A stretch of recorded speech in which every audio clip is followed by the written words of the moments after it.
Hi, I'm Mehran Zareian. And I'm Sheree Foster. And this is Property Espresso.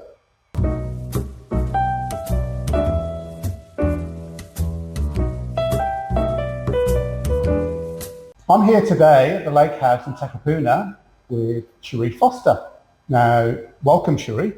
Thank you. And thank you for inviting me to accompany you along your journey of art. Thank you. And I'm so pleased we've got a wonderful day to be here. Gorgeous, isn't it? And such a great venue, such a great character place to show artwork. And if you're thinking of having a piece of artwork, a centerpiece, or building your aspirational batch and having a centerpiece, Sheree is the person to speak with. Absolutely. Yeah. One thing I can guarantee, Mehran, is that my pieces are just one-offs. So you're not going to see another one. No. And so they are extremely special. Yeah. And I'm a witness to this. Over the last few years, Sheree's done an amazing job and she's evolved. So should we have a look through how you've evolved? Absolutely. And it is a bit of a story. How did it all begin, Sheree? Well, funnily enough, about 3 or 4 years ago, I created a piece of art, not knowing it was a piece of art. I just created a bit of nature, to be honest, and it was actually laying on the table in my home. My girlfriend popped in and she said, "You've been to an art gallery without me. How dare you?" I said, "I don't know what you're talking about." And she looked, and on my table was a particular piece of art. And she basically was building a beautiful new contemporary home at the beach. And she said, "I want to buy that." And I said to my girlfriend, "Don't be silly. I will give it to you." She said, "No, I'm going to start you on a new journey, Sheree, and I'm going to buy it." And she did. That's amazing. It's having such a good friend like that. Absolutely. So then what I did was I created another piece of artwork and ended up entering it here at the Lake House in Takapuna in their Members Awards. I never thought anything more about it. And then on that Saturday afternoon, I had some spare time and I thought, I'm going to just pop along. And I was standing here and they announced the ultimate winner of these awards. And I thought to myself, how strange that there's another woman here with the same name. And I didn't realise, and it was me. So I very graciously accepted this amazing award, and it kind of like started from there. I must admit, I talked to the judges afterwards, and they did say to me, because of course they judge these things blind to start off with, that they thought that I was a male.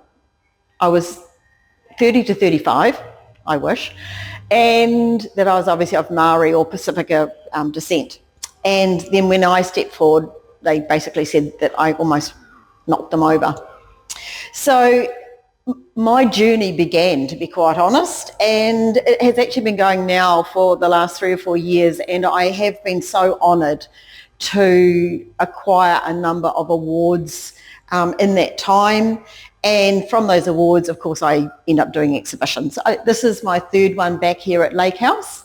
But I do like to surprise people. So these days I kind of call myself a multidisciplinary artist because I like to surprise, and I keep trying new things. And this particular exhibition titled A Journey to See allowed me to create some new work, experiment with some different materials, and of course also do them on a larger scale.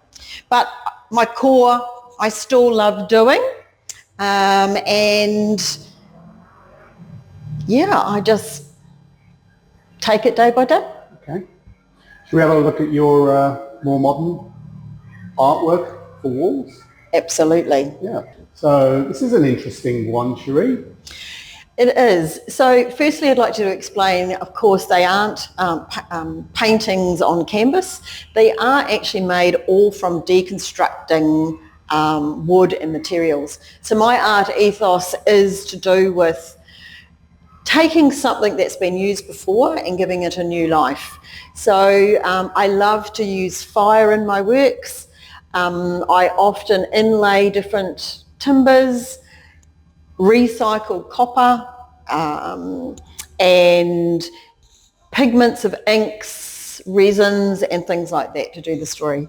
So when you say fire, how do you make that impression on the wood? So different ways. Sometimes I go the full thing with the gas, big butane torches. I have been known to just literally lay them on the ground and set a fire on them and just keep stoking the fire until it burns right through. Yeah. Some of the works I've used fire on are just lightly kissed with fire. Yeah. So it just depends on what the kind of look that I'm after. Okay. So this one, what would it represent? Because obviously different people looking at it will see something different, won't they? Oh, absolutely. This particular piece is called Gabrielle's Wrath, and it was to do with Cyclone Gabrielle that we had in Auckland. Oh, right. And if you look really, really closely, I hope you can see my little bit of rangitoto down the bottom here, meaning Auckland. But it's to do with the crosses are symbolising. Yes, we did lose people in Auckland and around the country, but it's more the loss of memories and everything associated with it. The skeleton is, it's pulling everything back and what happened. The ghostly form is of like memories lost. It was a huge event for many people. It's interesting that it's not a flat piece of work, is it? It's not like a canvas. It's almost 3D. It is. So you're right there. So I chisel and I carve different things in the works, and you need to stand in front of them to actually see the depth within the work. No photograph seems to ever do them any justice. No. So yes, 3D, there's definitely elements of those in them. And the surround to that, it's not your traditional surround, is it? No, so this one has got a lovely old copper piece which I have formed into a frame. I often also use aluminium, and what I want to convey with this work is just like the rawness of it. I want like the scratches and dents of their previous life to come through, because that's what these pieces are. They're raw, they're organic. I want the fingerprints of life to be showing through, to be quite honest. Sure. On them. Okay. Should we have a look at some of your other work that's on the Please. wall there? Maybe we could talk about this particular piece. Okay. So this is another large piece. I've left it unframed. I want it to be very organic. I've titled it Notre Dame. It's heavily done in fire, this piece. And when I kind of look at it and you study it, it was to do with the ruins of the fire, the opulence of that particular scene being the church, etc. There's shades of, I wouldn't call them necessarily crosses, but altarpieces that have been there. And then I wanted to bring the richness of those settings. And if anyone's ever been to some of these amazing cathedrals and that around the world, I'm sure that you would resonate with what that is. I loved it when someone came the other day and they pointed this out, and they were convinced it was the buildings along the river Seine in Paris as well. And I just said, yes, of course it was. Isn't it funny how people can look at a piece of art and what they see is completely different from me, the artist. So, I'm not going to tell you what's right or wrong. And I just think it's wonderful that people can see these other things within my art in itself. That's amazing. What have you got standing behind you there? Well, hopefully, You do recognise this one. Of course, it's the Auckland waterfront with our beautiful sky tower. It was lovely to do this piece. It is a very large piece. It's about 1,400 by a metre, framed in a, again, recycled aluminium. And I wanted it to be moody. Now, I don't know if you have ever just paused and stopped and looked at our beautiful city. I loved it when people come to the gallery and they say to me, they know exactly where I was when I saw this. Some of them were right and some of them were wrong, by the way.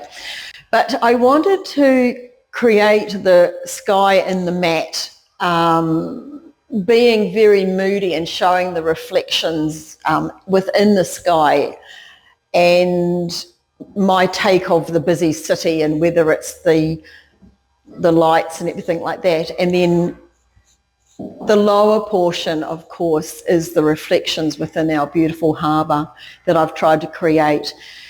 And again, looking at it, I've finished this bottom part with a resin, and I've even tried to use the resin in a way that it indicates the movement within the water and that reflection of light.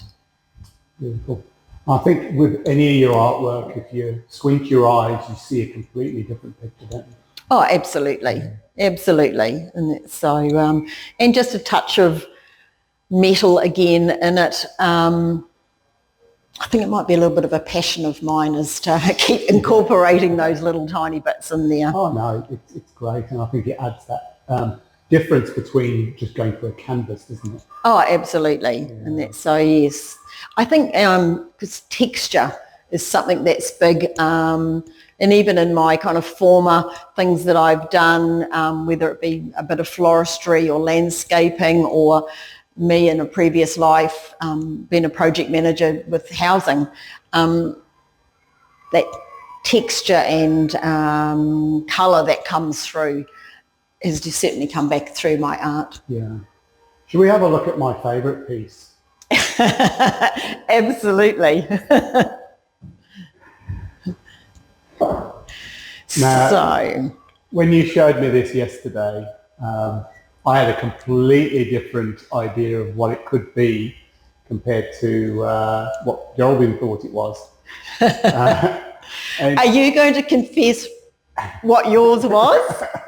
I will in a moment, but I'd just like people to think.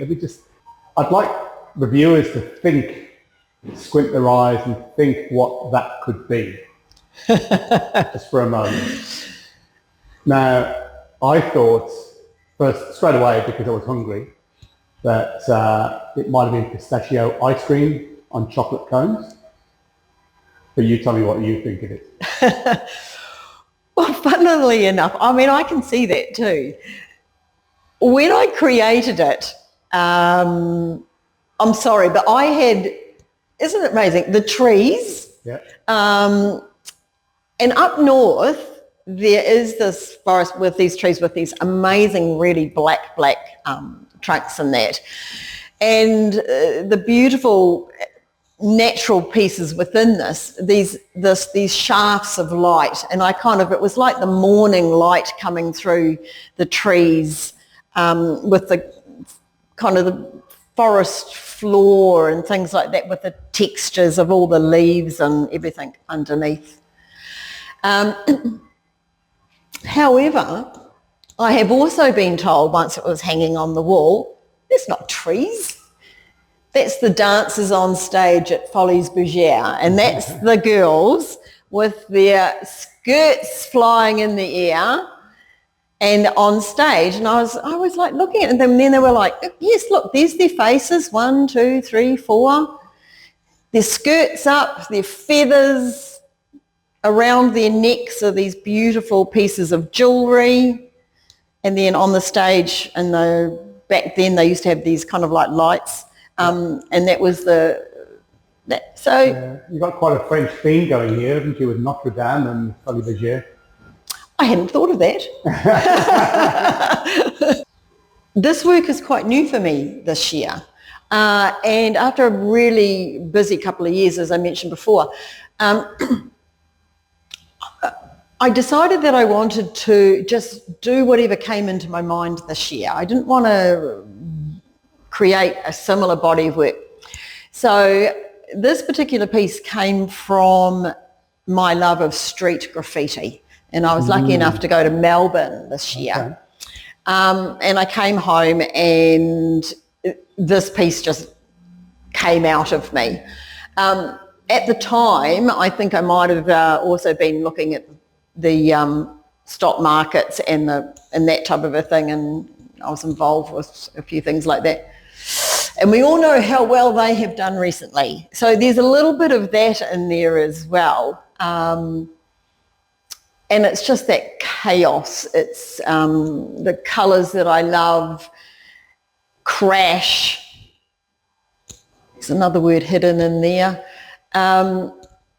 So yeah, it's just one of those real contemporary pieces that I think would possibly suit quite a lovely, airy, contemporary space for somebody. Yeah, and if somebody's a real fan of the grunge bars in Melbourne and places like that, then they would really appreciate that, giving them the memory of being there. Yes, absolutely. Yeah, it's raw, it's grunty. And yeah, if you've been there, you'll certainly see that. Yeah. What about the one behind you? Looks like bamboo to me. This is 3 pieces that I did. They don't necessarily all have to go together. Okay. I've had the 2 smaller pieces as a pair. It was just, again, I kind of went from, I think I might have even created these not long after the crash piece. And because that was so busy and so vibrant, I just needed like almost a chill, almost, I suppose. And they remind me of sitting in like a bamboo glade. And then when I saw the piece of ply and what was kind of underneath of it and the colourings, that's I wanted to do. And whether this is the the stands of the bamboo, but it was just restful. Yeah. And I think after such chaotic colours, I just wanted the simplicity of Like calm and harmony. So you haven't used bamboo? No, absolutely not. So all of this material of these works are the same. So they are a board or wood, and then I have either introduced other woods to it, or I literally have carved and chiseled out bits of them and revealed what's underneath of them. So sometimes they're just as a surprise for me as to what I'm going to find. Yeah. Okay. Oh. And you don't have to have the 3 of them together? No, absolutely not. It'd be a shame to split them up, wouldn't it? As I said, I've seen them as a pair. I've seen them, but look, they do look lovely together. But it just depends on people's wall space as well. Yeah. One on its own could be just as beautiful. Yeah, nice neutral colours as well. Absolutely. Probably suits the area of the old villas and bungalows. Yes. When you kind of even see here in this gallery, we've got the big wooden floors and the lovely big, what do you call those things? Architraves? No, whatever they are now, scotias. Yeah. I should be able to. The colourings, I think, go particularly nice together. Yeah. And I could actually see a potted palm beside it and a lovely chair where you could sit and read your book. Yeah. Okay. What about this piece here behind us? Bars to Liberation. Again, this was actually a finalist piece here actually in the Hibiscus and Bays Awards. Right. So this was a piece that I actually did, and when I kind of go back and read the story, I don't know whether it was kind of semi-inspired by what was going on in our world today. The fight of being contained and whether that was our refugees that we are seeing in the world. And but fighting obviously through one barrier, being the aluminium, through the bars of the colour, and then like breaking through to what is like almost beyond. So it's quite a strong piece that I wrote about it. Are those individual pieces? Some of them are, yes. Yes. And so I've also tried to do a contrast to reflect the story between a matte finish and a glossy finish. And that's so... Yeah, I was going to say, depending on what light you look at it, it's got a different shine to it. It does. And again, using aluminium that's had a former life, again, I wanted it to be kept raw. And I know it's almost like I want to actually, well, you can touch it and you can feel that rawness on this particular piece. And that's the key thing with a lot of your works. You have to really touch it, I guess, to appreciate the depth. Yes.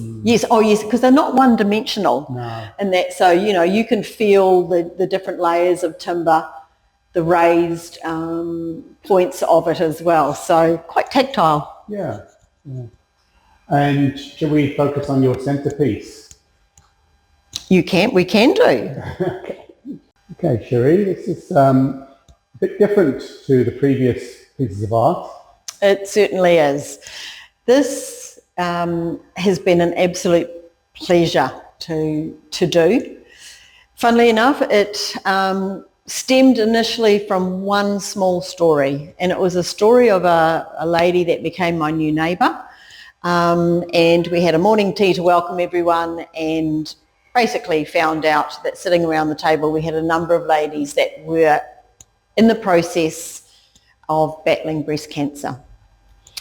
When I often do my artwork, the materials I use sometimes speak to me, and I happen to have this kind of pink toned board, and I knew instantly what I needed to do. So I took her inspiration of her story to create, first of all, this piece, and then I acknowledged a lot of other ladies that I know by basically completing a total of 9 altogether.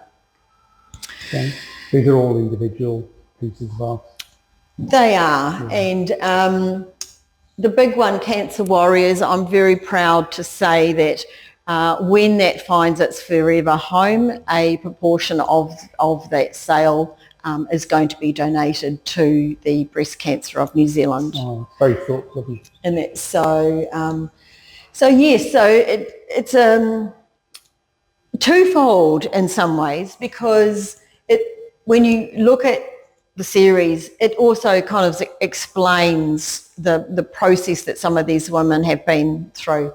And I was absolutely delighted when one of these main ladies came just recently, and she was totally overwhelmed by what I had created, and she said how much I had told her story.